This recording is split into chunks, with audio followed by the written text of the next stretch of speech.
পিরিয়ডের সময় যদি কারোর পেন হয় তাহলে কারণ কি কি হতে পারে? ফার্স্ট অফ অল আমি বলবো আগেই আপনি গাইনোকোলজিস্টের পরামর্শ নেবেন, এটাকে ইগনোর করবেন না।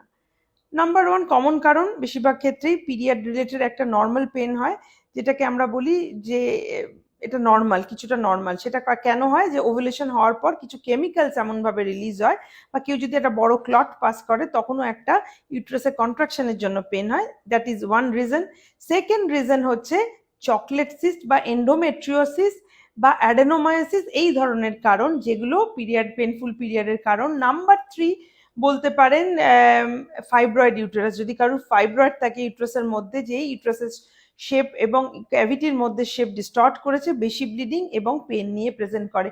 তো এগুলো হচ্ছে মোস্ট কমন কজ। এছাড়া কেন হতে পারে? ভিতরে যদি কোনো একটা গ্রোথ থাকে ক্যাভিটির মধ্যে, সেটা ফাইব্রয়েড পলিপ হতে পারে, নর্মাল পলিপ হতে পারে, সেক্ষেত্রেও কিন্তু একই প্রেজেন্টেশন হবে সেই পিরিয়ডে পেন।